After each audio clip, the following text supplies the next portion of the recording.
5 वर्षांपासून संधिवाताने ग्रस्त. उपचारापूर्वी.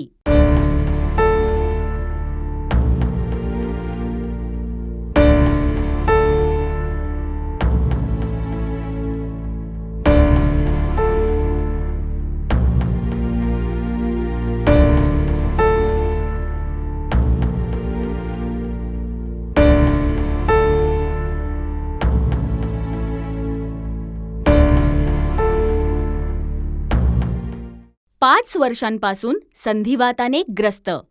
1 महिन्याच्या उपचारानंतर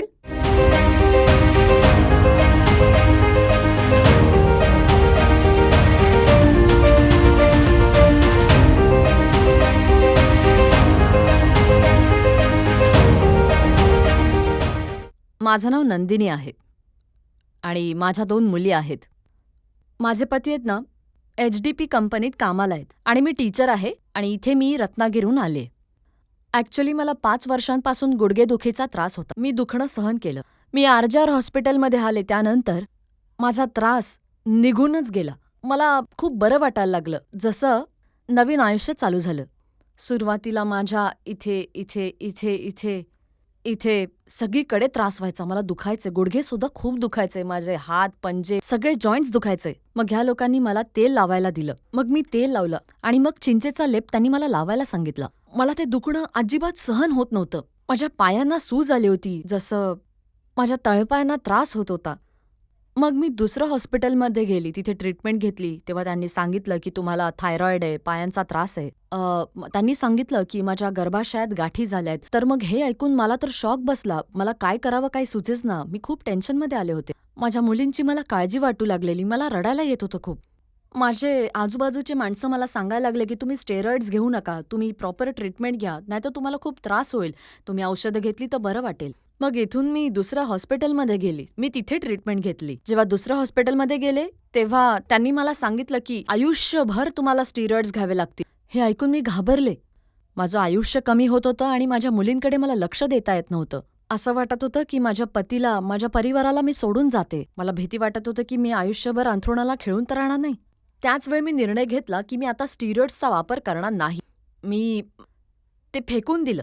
आपण फक्त पैशाच्या पाठी नाही लागलं पाहिजे, आपण आपल्या आरोग्याची काळजी सुद्धा घेतली पाहिजे. मी औषधं तर घेत होते पण मला फरक काहीच पडत नव्हता. माझा त्रास वाढतच चाललेला. माझं दुखणं वाढलेलं.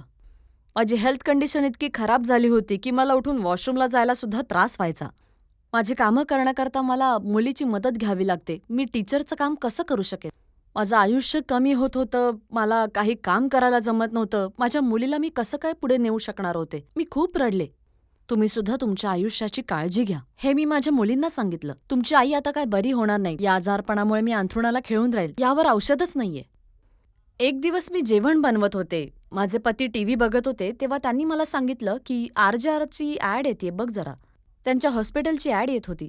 त्या क्षणी मी हॉस्पिटलचा नंबर काढला आणि त्यांना फोन केला आणि त्यांना माझे प्रॉब्लेम सांगितले की मी बेडरेस्टच्या स्टेजला पोहोचलीय. त्यांना मी विचारलं की तुम्ही माझा प्रॉब्लेम सॉल्व्ह कराल का? ते म्हणाले मॅडम इकडे या तुम्ही, आम्ही तुमची ट्रीटमेंट करू आणि तुम्हाला बरं करू. मी दुसऱ्या दिवशीच पोहोचले, पतींना सोबत घेऊन. त्यांच्यासोबत माझ्या 2 मुली सुद्धा आल्या. मी जाताना खूप रडत होते. हे देवा, तू आहेस की नाही माझ्यासोबत?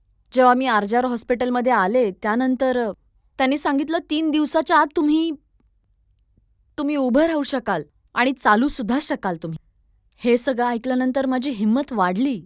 मला असं वाटायला लागलं की मी आता बरी होईन.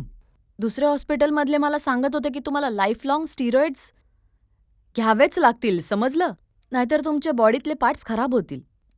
त्या डॉक्टरांचं बोलणं आणि ह्या डॉक्टरांचं बोलणं, तुम्ही 3 दिवसाच्या आत तुम्ही तुमच्या पायावर चालू लागाल. फक्त 3 दिवस, फक्त 3 दिवसांची मी RJRची ट्रीटमेंट घेतली आणि 3 दिवसात मी चालू लागले.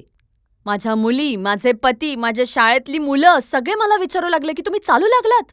नंदिनी मॅम, मागच्या वेळेस मी तुम्हाला बघितलं होतं की तुम्ही कसे काठीच्या आधारे लंगडत चालत होतात. ही RJRच्या ट्रीटमेंटची कमाल आहे. ह्यांच्याकरता थम्स अप. RJRच्या ट्रीटमेंट पुढे सगळ्या ट्रीटमेंट्स फिक्या आहेत. आता मी माझ्या शाळेत एकदम स्मार्ट टीचर आहे. मी सगळ्यात बेस्ट टीचर आहे. सगळे जण माझे कौतुक करतायत. तुम्हाला सुद्धा असा काही त्रास असेल, आजारपण असेल तर तुम्ही सुद्धा RJRमध्ये या आणि ट्रीटमेंट घ्या. नक्की तुम्हाला फरक पडेल. माझा यांच्यावर पूर्ण विश्वास आहे.